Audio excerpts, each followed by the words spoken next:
Hello and welcome to the John Ark Show.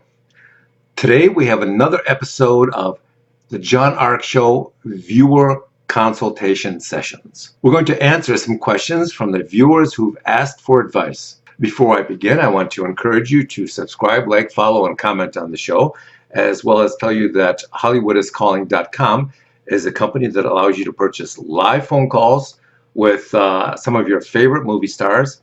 There are more than 100 to choose from. Movie stars, television stars, and athletes. So give it a try. It's a great gift idea for yourself or for somebody you know. You can get a live 15-second call for $19.95 or a live 30-second call for $30. Give it a try. HollywoodIsCalling.com. Now let's get started.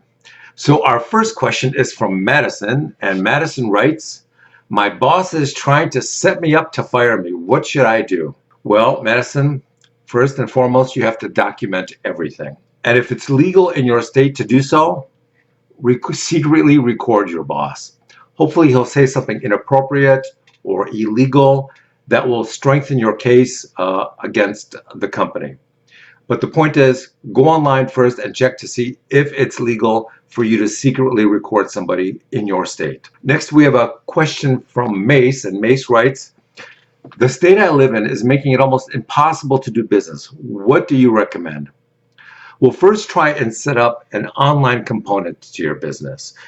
I don't know what the nature of your business is, but if you can sell your products or services on the internet, then that would allow you to easily do business with people outside of your state, customers both outside of your state and outside of the country, and that would give you much more leverage.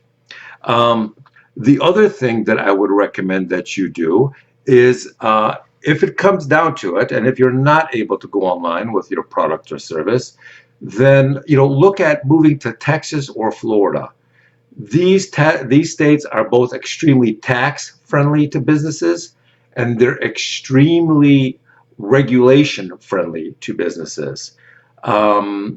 They welcome businesses with open arms. So if it's an option and if you need to do so, think about going to either Texas or Florida, because in some states now they've made it almost impossible to either open a new business or conduct business. Some states aren't even providing law enforcement services, or some municipalities aren't even providing law enforcement services the way they used to. So these are all factors that you have to think about as you weigh your decision.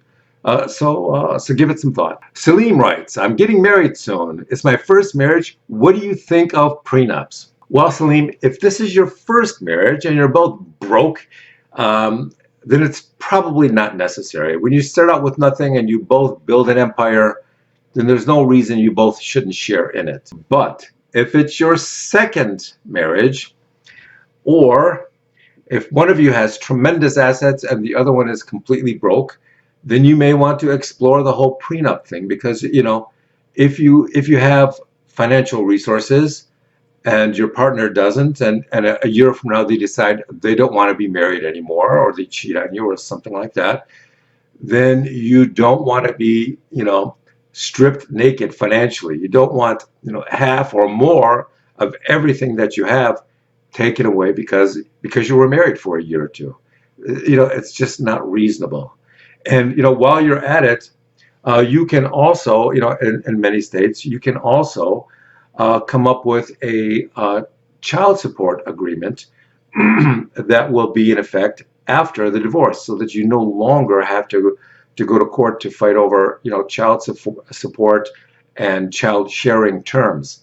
You can work all that out ahead of time, and it's really better now than doing it later. Much better. Next, we have Harriet, and Harriet writes, "I don't have much money, but I'd like to start an online business. What do you recommend?" So Harriet, ask yourself, what are you good at? What are you passionate about? Or what would you like to get really good at? And then use that passion and that curiosity to start an online business in that industry or in that area of interest. There are companies out there like Wix.com that you can use to set up a free website, or if you want to pay a few bucks extra each month, you can set up a pretty elaborate e-commerce website. So give that a try. But starting a business is really difficult. It takes a long time to get it to become profitable. So if you want to increase the chances of your new business succeeding, you have to dive in with both feet and put everything you have in it. And that's going to take dedication, intelligence, a tremendous work ethic, and extreme resolve. Do not quit, do not quit. That's really important. Maya writes, what's a good laptop computer to start a business on? Well, Maya, I like Asus laptops. I like HP laptops. I wouldn't buy any of the Chinese name brand laptops. Stay away from Lenovo's and those sorts of computers. Um, Buy a laptop with a solid state drive. 9 times out of 10, when a laptop fails, it's because the mechanical hard drive stopped working. So the newer laptops have what's known as a solid state hard drive with no moving parts, and these are much less prone to failure. They also have much longer lifespans. So definitely get a laptop with an SSD, a solid state hard drive. The other thing that you should do is to get an extended warranty. Best Buy offers extended warranties. Micro Center offers extended warranties. Try to get at least a 2-year extended warranty. This will ensure that your machine will last and that you'll get some long-term value out of it. The other thing I really, really want to recommend is that you set up an external hard drive. These are really inexpensive. They're 50 or $100. You plug it into your laptop and set it up to do daily backups. Why? Because if you get hacked or if your computer crashes or completely fails, you do not want to lose all your data. You do not want to be held hostage by somebody who scrambles your data and then tries to extort a couple of $1,000s in bitcoins from you in order to allow you to return access to your data. This is happening all day, every day, all around the country. So keep backups of everything, daily backups. And you can also do backups to the cloud, daily backups to the cloud. There are plenty of services out there that allow that. But once you have an online business, you're vulnerable to all of these hacking attempts. Remember, if the Pentagon can be hacked, if major retailers can be hacked, if Google and Facebook can be hacked, these companies have infinite resources, and they still get hacked from time to time. So you always have to do whatever you can to protect your data, because in an online business, your data is your company. Without it, everything is gone. So keep that in mind. So Thomas writes, I've been trying to make my business profitable for 3 years now, and I haven't been able to. Any ideas? Yes, Thomas. The first thing you should do is to spend a few $100s on hiring an expert consultant to review your business. It's good to have a fresh pair of eyes review things. Somebody who is familiar with your business and someone who can tell you about the best practices being employed by your successful competitors in your industry. And then they can compare what the best of the best are doing to what you're attempting to do, and to see if they can find a flaw or a shortcoming or a problem in your execution. Maybe it's management, maybe it's technology, could be anything. But only by having an expert set of eyes look at what you're doing can you get an impartial second opinion. Now, you can also go on Google and and look up the best practices, the best business practices of some of your competitors to see if if what they're doing is something that you should consider doing in your business. But absent that, go online and find a consultant to give your business a quick once over and give you their professional opinion.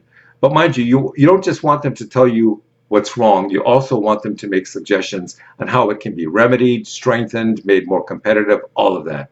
So keep that in mind. So the next question is from Elijah. Elijah says, I'm thinking of starting a church. Will I be able to make a living doing that? Well, there are a lot of pastors and preachers out there who are operating their own churches, and they're doing well. And there are a number of others who are struggling and doing poorly. I think what separates the successful from the less successful is the need to develop tremendous speaking and oratorical skills. The greater the speaker you are, the more your parish will listen. Also, you have to have tremendous social media skills. You have to promote your church, your congregation, your parish on social media every day relentlessly. Um, it's free, and this is how it's done these days. You also have to know how to take advantage of all the tax advantages and the tax loopholes that are afforded to churches. As religious organizations, they don't pay a lot of taxes, including property taxes, including income taxes. So you have to view it as a church, and you also have to view it as a business concern and approach it from both of those perspectives. If you do that, then you'll increase your odds of succeeding. Next, we have Adriana, and she says, I just inherited a significant trust fund, but I'm really bad with money. What do you think I should do? Well, let me tell you. Rule number one, tell no one. Rule number two, don't spend a dime for the first 60 days. Not a dime. You want to break the fever. The first thing trust funders or lottery tickets do when they deposit that money is they usually lose their minds and they go on a 30-day spending spree. Crazy houses, crazy cars, crazy clothes, crazy jewelry. They start hiring financial advisors who they think are going to help them, but really their secret agenda is to try to sell you as many financial and consulting services as they can, so they can charge you as much as they possibly can. Oh, and by the way, if they ask you to invest in the stock market, run in the opposite direction. You're probably already really wealthy. Your number one goal is not to double or triple that money just to make your advisors rich. Your number one goal is to not lose that money. If somebody comes to you and they say, I've got a great opportunity for you, I want you to turn around and run out the door. Don't just run slowly, run as fast as you can, because 95 times out of 100, that usually means that you're going to say bye-bye to a lot of your money. Next, I want you to stay modest, stay humble, or you will lose money. You've got to get a good tax lawyer. Let the tax lawyer do your taxes, and you can ask him for advice occasionally, but do not give your tax lawyer, do not give your financial advisor, do not give anybody power of attorney. That's a huge mistake. They say that power of attorney is just code for, I'm going to steal all your money. That's all it is. Now there are some, limited scenarios where it might make sense, but generally speaking, the minute you give someone power of attorney, you can say goodbye to all your assets, your money, and your resources. And that is just human nature. Whether it's a top tier law firm, whether it is a bank, whether it's a trusted advisor, whether it's your best friend Joe from high school, whatever. Do not give anybody power of attorney. Next, we have Anthony, and Anthony says, my parents have an Italian restaurant that's really struggling. Any ideas? Well, Anthony, first, you have to start a delivery component to your business. Start delivering meals to your customers. That's the future in your space. Next, I would recommend adding gluten-free meals to the menu. Really important. That too is the future. You also have to start offering services or features that none of your competitors do. You might want to run funny ad campaigns claiming that that your restaurant has the most beautiful waitresses in the world, or a funny ad campaign saying that You have a meal special this week that'll help prevent your divorce. Be creative, be clever, use humor. Humor is like magical dust. It accomplishes wonderful things. It causes people to like you. It causes businesses to flow rather than to recede. Use humor in your advertising campaigns. Next, we have a question from Ralph, and Ralph says, I want to be a stand-up comedian. Can I make a living doing that? Well, let's begin by saying that 99% of comedians starve for the first 10 years. It's a struggle. A lot of them live out of their cars. They sleep on the sofa of friends. A lot of them work for food. Jerry Seinfeld said that he worked for food on a number of early gigs. He didn't get paid. He just accepted a meal. That's how difficult it is. The struggle is brutal.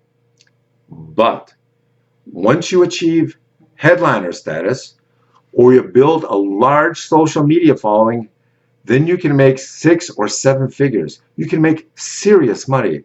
And life becomes much, much easier. Other opportunities flow to you, and the struggle is greatly diminished. Now, having said that, 10 years from now, when you're a superstar comedian, I want you to promise me that you're going to spend at least 1 hour a day writing new material. That's the key. Now, if you're big enough, like some of the arena comedians, you can always hire 10 writers to come up with, an hour's worth of jokes for your new special on Netflix or your new comedy tour. That's always an option. But always, always continue to write new material. Keep that writing muscle strong. Keep those skills finely honed. That is the key. Don't do drugs. Don't drink. Don't get stupid. Don't listen to all your more successful celebrity friends who do drugs and do drink and say, hey, let's party, let's do this and do that. That is the road to oblivion. I marvel at how few celebrities realize that, but keep that in mind. If you want longevity, if you want a long career, if you want to make more money than everyone else combined, stay away from drugs. Work hard every day. Work hard every day. One of the reasons that Dwayne "The Rock" Johnson is the biggest star in Hollywood and makes more money than almost anybody in the entertainment industry, his work ethic is unbelievable. He works out hard at the gym constantly. Every time he goes to a new movie location, he takes 40 tons of gym equipment and has it set up at each of his new movie locations, and so he can work out every day. Keep that in mind. Tremendous work ethics, that's the road to success. Staying away from drugs, that's the road to success. Good luck. Thanks for watching, and we'll talk to you soon.